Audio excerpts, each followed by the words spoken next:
Hi, this is a video on how to prototype a game or any other idea when you don't have the right materials or programmer software available for you at the time. Um, my group is making a game on this console, the Playdate. Um, Obviously, this isn't out yet, and so we don't have a physical Playdate that we can use, that we can put the game on for people to test and get feedback. Um, Even without the physical Playdate or even an online simulator of it, we can still practice creating some ideas and getting user feedback from it so we can further our project by narrowing down what the game we want to do is. If we know what it is, then we can get to programming. There's a couple things we can do, and we're going to talk about two of them. For these examples, I'm going to be talking about a simple, very simple little game in which you play as a helicopter and you fly and try not to crash into buildings. That's my goal. That's the very rough idea of a game that I want to test out. And so with these following two methods, you'll see these games created. A paper prototype is a really easy way to have a little interactable user interface so people can interact with your game without actually having to program anything. It is, like the name suggests, made of paper. You have a fake screen and people click or swipe or touch, and then you make the visuals of the paper change depending on what they clicked. It's easier with an example, which we will get to, but it's a very good thing to do if you don't want to spend a bunch of time programming something that's, just an idea that you're not really even sure of yet. And it's fairly easy and unique. Clicking, people interacting as if it was a real game, or in this case, app, some sort of website. Now, as you can see, this is a paper prototype. There's the screen and the keyboard input.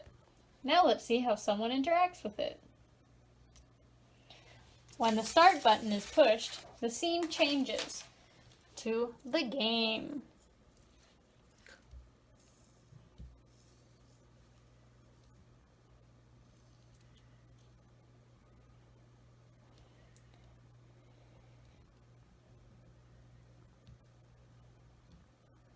Whee! You went down. And now, boom.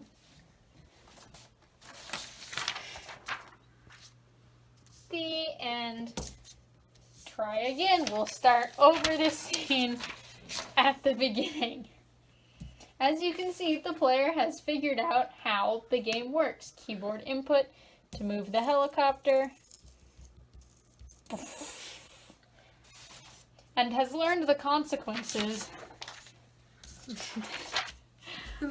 of crashing the helicopter. By this point, the player understands the game, and I know that my idea is a good one because it's easy to understand even when it's not in the complete form. Another way for you to prototype a game is to, of course, do it in another programming language. This obviously isn't, how you will code it into the end goal. But if you just need to get a working visual so you can do this functional game that people can interact with, then you can program it in another language for the time being, and it can be a simplified form like this one is. So Scratch is obviously a really easy way to get a quick, simple little game together, and this helicopter game that I'm using for this example is easy. So as you can see, not a lot of effort was put into this, but it gets the point across. Someone would see the title, helicopter game, and the start button that starts the game. Now, someone could look through and, think, what do I normally use to move? That's assuming that's what the game is about. WASD, nope, not working. The arrow keys, there we go. So someone can move the helicopter around and they figure out this is part of the game. Right there, I just hit a building and now it goes to the end. And by this point, someone's figured out, oh, obstacles. You don't want to run into them. Could start it over, they can play again, get the hang of it. Oops, what happens I go over the top? Yeah, there we go. Whee! But so Scratch is a really easy way to get this super simplified form of a game working that you can get feedback. Say someone came up and was like, yeah, I didn't get the point of the game, because I mean here there's no clear objective that you should be moving. The controls aren't quite laid out in front of you like they were with the paper prototype, so you might not understand. And in that case, I'd be like, oh, okay, I need to go and I need to maybe add some sort of on-screen tutorial, or back on the menu page, there should be a little description of the game. And so now I've gotten feedback, and even though it's just a silly little game, that could still translate over to the real thing. Knowing how to move, do I want to have a tutorial up, or am I just going to assume, give the players a little trial and error? And of course this doesn't have to be Scratch, this is the most simple version, but you could use Unity and C# or C++ and SFML. It all depends on what works best for your project and how in-depth you're trying to be, especially if this is just a little testing of mechanics before you can get to the real work.